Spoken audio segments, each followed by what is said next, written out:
సంవత్సరాల తరబడి ఎన్ని మందులు వాడినా మీ మోకాల నొప్పులు తగ్గట్లేదా? ప్రాణ పెయిన్ క్లినిక్ లో అత్యాధునిక చికిత్స. వాలంటీర్ వ్యవస్థను కొనసాగిస్తారా లేక ఏమైనా మార్పులు చేస్తారా అన్న దానిపై సోమవారం స్పష్టత వచ్చే అవకాశం ఉంది. సచివాలయంలో సీఎం చంద్రబాబు అధ్యక్షతన జరిగే కేబినెట్ భేటీలో వాలంటీర్లపై చర్చించనున్నారు. ఇప్పటికే ఈ వ్యవస్థపై మంత్రి బాల వీరాంజనేయ స్వామి అధికారులతో చర్చించినట్లు సమాచారం. మంత్రివర్గ ఏర్పాటు, శాఖల కేటాయింపులప్పుడే వాలంటీర్లకు టీడీపీ ప్రభుత్వం పరోక్షంగా శుభవార్త అందించింది. 24 మందికి శాఖలను కేటాయించిన ముఖ్యమంత్రి చంద్రబాబు నాయుడు సచివాలయం గ్రామ వాలంటీర్ శాఖను ఏర్పాటు చేసి ఓ మంత్రిని సైతం ఏర్పాటు చేసిన విషయం తెలిసిందే. టీడీపీ ఎమ్మెల్యే డోల బాల వీరాంజనేయ స్వామిని సాంఘిక సంక్షేమ శాఖ మంత్రిగా నియమించిన చంద్రబాబు నాయుడు ఆయనకు సచివాలయం గ్రామ వాలంటీర్ బాధ్యతలు కూడా అప్పగించారు. వైసీపీ హయాంలో వైఎస్ జగన్ ఇంటింటికి సంక్షేమాన్ని అందజేయాలనే సంకల్పంతో గ్రామ సచివాలయం వాలంటీర్ వ్యవస్థను తీసుకువచ్చారు. సచివాలయాలకు ఏపీపీఎస్సీ ద్వారా నియామకాలను చేపట్టిన ప్రభుత్వం ప్రతి 50 ఇళ్లకు ఓ వాలంటీర్ను నియమించింది. వారి ద్వారానే పింఛన్ సహా నగదు లబ్ధిని అందిస్తూ వచ్చారు.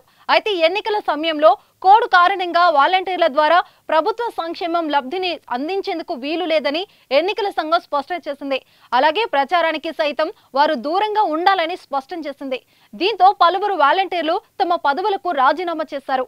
ఎన్నికల సమయంలో రాష్ట్ర వ్యాప్తంగా 1,08,273 మంది వాలంటీర్లు రాజీనామా చేశారు. వీరంతా వైసీపీ తరపున ఎన్నికల ప్రచారం నిర్వహించారు.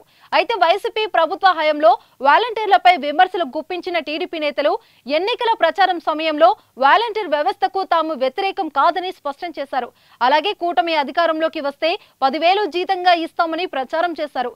అయితే టీడీపీ ప్రభుత్వంలోకి వస్తే వాలంటీర్ వ్యవస్థ ఉంటుందా అనే సందేహాలు సైతం వ్యక్తమవుతున్నాయి.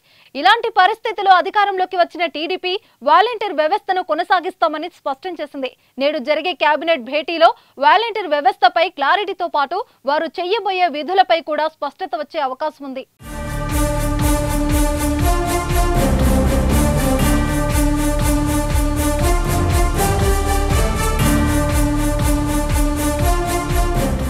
సుమన్ టీవీలో మీ పర్సనల్ అండ్ బిజినెస్ ప్రమోషన్స్ కోసం కింది నెంబర్కి కాంటాక్ట్ చేయండి.